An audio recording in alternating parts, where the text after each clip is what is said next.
Hey, what's up? This is Joe Intel. And last time I did a gift guide for audio files, and you guys seem to like it. So this time I'm going to do the same thing, but this gift guide is for the videographer, photographer, aspiring YouTuber in your life.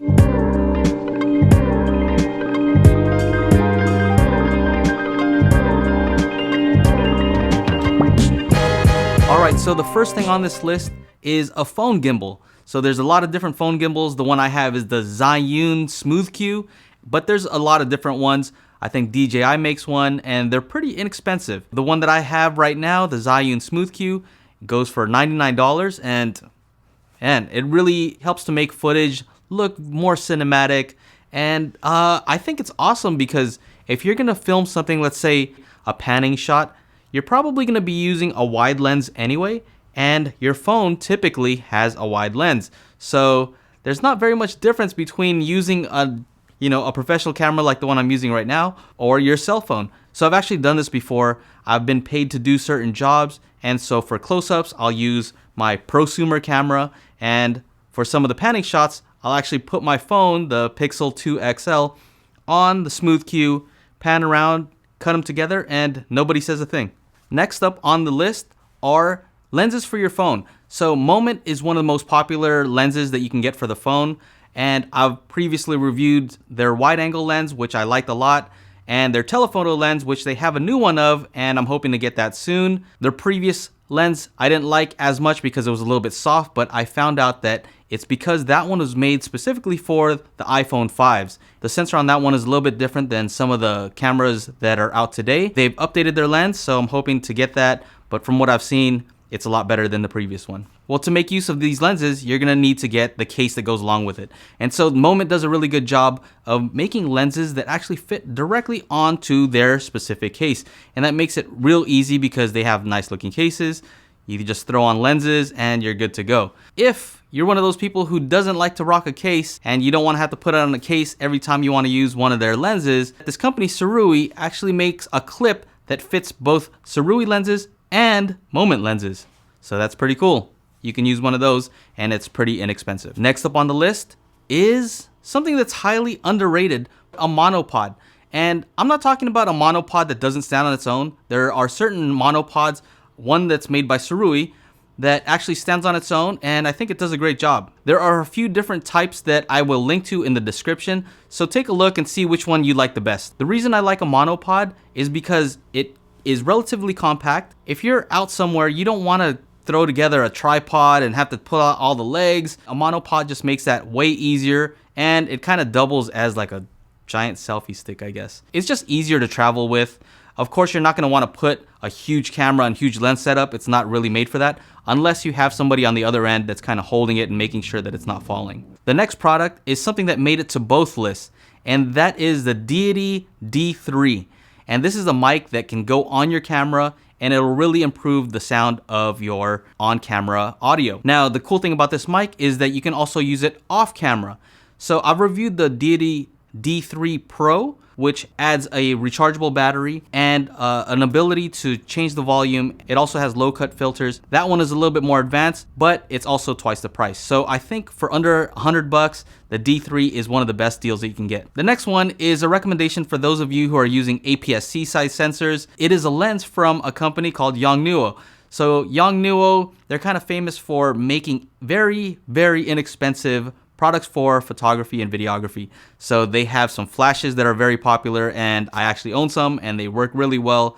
That almost made it to the list. I'll still leave a link in the description for those just because they are very good flashes, and you can use a remote trigger. But that's not what I'm talking about. I'm talking about the lenses from Yongnuo, specifically their 50mm prime lens f1.8. This is famously known as the Nifty 50. Canon had one that they've made before, and this is pretty much the same thing. Optics are very good. There are tons of reviews on it, and for the price, it's just unbeatable. If you just recently got your camera and you're wondering how some of those people get that blurry background, your kit lens is not necessarily doing that, then it's because they are using a faster lens, and that's what this is. It's a 50mm prime lens, which is a common focal length.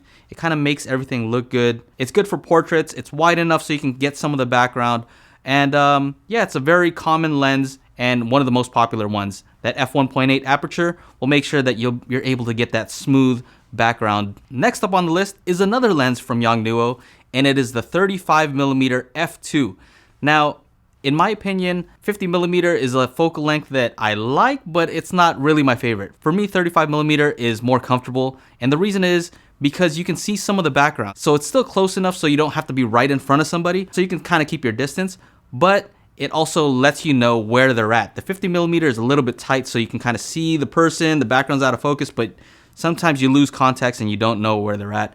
And so that's why I like the 35mm. It's one of my favorite lenses. I previously had the 35mm Nikon f2. Something happened to it, got messed up, and I didn't want to spend the money to get another one.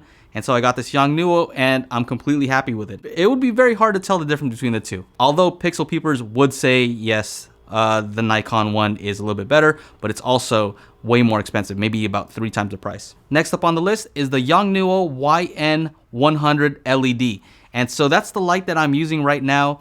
And the thing I like about it is that it's not very expensive. It's 100 watts and it has a good color temperature. It has a high enough CRI so I don't look too greenish. It helps bring out the reds and it has a very realistic look to it. So I like this light. It's also an alternative to some of the more expensive lights like the common Aperture 120D and their 300D. Those are lights that are much more expensive.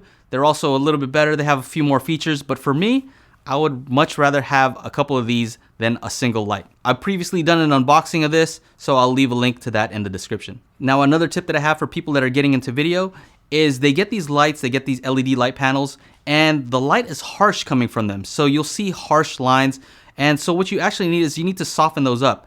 And if you get that light that I was talking about, you can actually get an octobox. So an octobox, softbox, I mean, they call it a few different things. But basically what it is it makes the light softer. And the whole idea is the bigger the light source compared to the subject, the softer the light. So if you're filming something that's this small, then you don't need a huge light source. But if you're filming a human, then you want the light to be big relative to the subject. So that's what I'm using right now. I really like it. And so I would recommend that you try some out if you're wondering how to get that smooth look. Next up on the list are some lights I got from a company, Samtian. I hope I'm saying that right. But they are some small LED lights and they're portable. They run on batteries.